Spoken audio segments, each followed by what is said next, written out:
Al-Quran menempatkan perempuan itu punya surat tersendiri namanya perempuan. Betapa mulianya perempuan.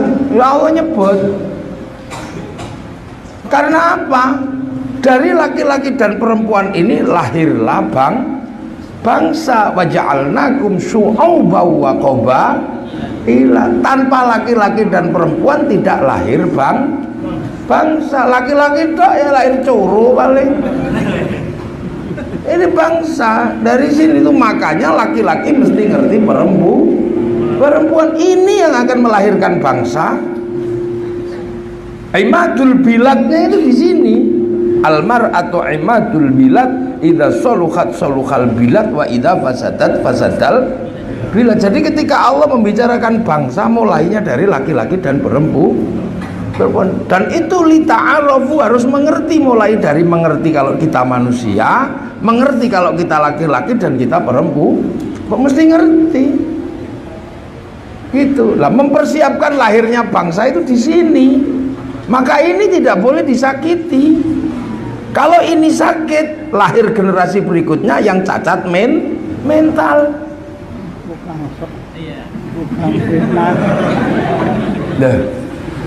Makanya Allah memberikan gambaran dengan sangat lugas, nisa'ukum harsul, perempuanmu itu sawah.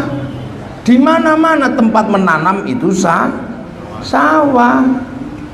Laki-laki nyarikan benih untuk menanam, cari benih yang bagus. Makanya laki-laki kalau mau nanam anak jangan nyuri, karena nanti titik nutfah yang lahir dari sesuatu hasil mencuri. Bapaknya Imam Syafi'i menemukan delima yang hanyut, dicari kehalalannya, maka benih yang ditanam di Siti Fatimah, bapaknya Pak Idris itu benih yang bagus.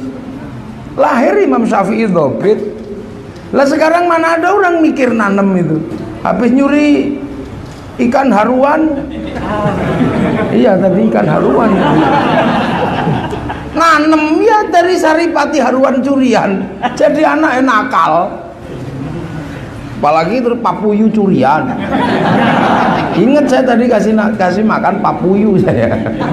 Ternyata di tempat saya sama betik. Iya namanya aja beda. Ternyata betik. Orang betik dibilang papuyu. Jadi bagus, makanya laki-laki ini yang halal, harus halal makanannya di Papua. Nah ini sawah. Sawah itu kalau sudah ditanami harus dikasih pengairan yang bagus biar dingin dan nutrisinya banyak. Artinya apa? Perempuan nggak boleh kering. Biar perempuan itu tidak kering harus dikasih kebasahan. Caranya apa? Kasih uang. Maka perempuan tidak boleh dalam hidupnya tidak pegang uang sama sekali. Lah itu tugas laki-laki, mengairi sawah, kasih uang. Tahu? You understand? Ini seneng-senengin. Tanah untuk sawah, untuk nanam. Kalau sudah ada di tanamannya, jauhkan dari api. Kalau dekat dengan api, tanamannya layu. Maka perempuan kalau untuk nanam jangan suka dimarahi. Perempuan kalau dimarahi hatinya panas, jantung tepat di bawah payudara. Air susu kalau bawahnya panas, air susunya molekulnya pecah, diminum bayinya bengek. Makanya ada namanya tetek bengek.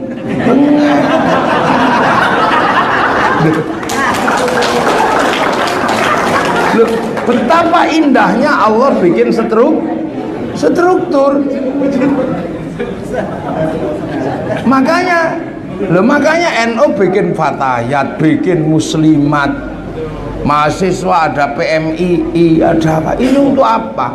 Menjamin sawah-sawah ini jangan sampai kebakar, jangan sampai kering. You know. Ini makanya taruh depan perempuan itu, kasih kebebasan berpikir, kasih kebebasan berekspresi, fasilitasi kehidupannya biar seneng. Dari sawah yang bagus lahir tanaman yang subur dan sehat. Loh, ini kuncinya. Makanya di negeri manapun kalau menjauhkan perempuan dari kenyataan, negeri itu pasti runtuh. Perempuan yang sudah dihargai demikian bagus sama Rasulullah sekarang dimundurkan lagi.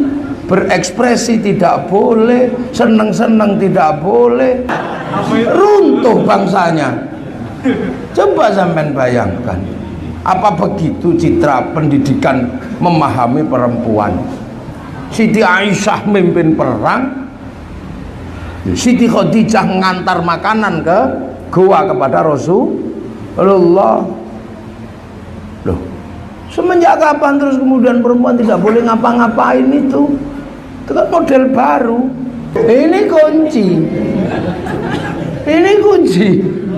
Makanya sekarang coba sampean lihat bangsa Arab yang maju mana? Coba sampean cari aja. Bukannya semakin maju, semakin runtuh, semakin runtuh, semakin runtuh, dan kembali situasinya persis sebelum zaman Rasulullah. Peradaban yang maju ada di mana? Apa di Dubai? Itu bukan maju itu. Wong itu cuma numpang lewat aja. Coba kita pikir. Kita begitu perempuan dijauhkan dari kehidupan, dia menjadi tidak senang, ekspresi kehidupannya tidak ada, bangsanya mundur. Itu aja coba. Loh, ini kan pembelajaran sederhana dari Allah yang sudah menyatakan min dzakari wa unsa. Lah ini mesti kita kaji ulang. Ini di perguruan tinggi loh saya ngomong ya. Bukan di jamaah pengajian ibu-ibu loh. Jadi pahami, ini dialektika pengetahuan yang butuh konsentrasi epistemologi dengan konsep-konsep yang mapan. Ini aulanya UNU ini soal. Harus lahir orang-orang hebat dari sini. Nah kuncinya di mana? Ya laki-lakinya. Senangkan hati perempuannya, jangan disakiti. Iya. Lah ini imadul biladnya itu di sini. Makanya kalau bangsa itu mau dihancurkan, hancurkan itu aja selesai kok. Bangsa itu laki-lakinya biarkan hidup, hancurkan perempuannya, bangsa hancur. Segagah apapun laki-laki pulang ke rumah tidak mendapatkan senyum dari wanita, cepat mati.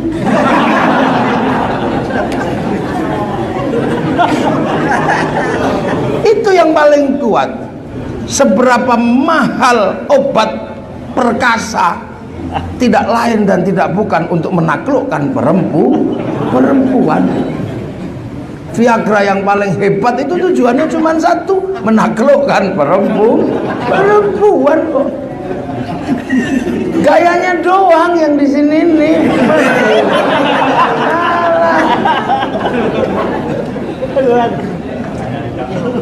Gayanya tok. Nah itu nanti waja'alnakum syu'uban wa qabaila, baru jadi bangsa dan suku. Lah itu pelajaran yang diberikan kepada Rasulullah. Nah kalau sudah berbicara bangsa dan suku, inilah konsepnya Islam.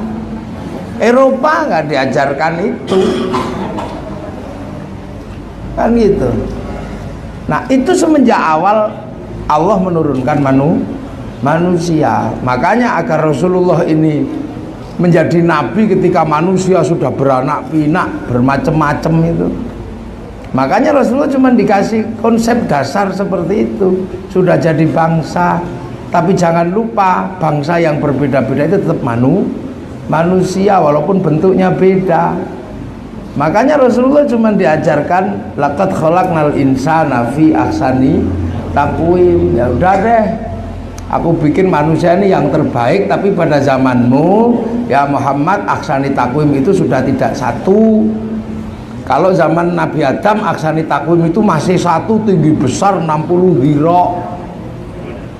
Tapi di zaman Nabi Muhammad ini kan nabi terakhir manusia, sudah aksari takwimnya sudah macam-macam.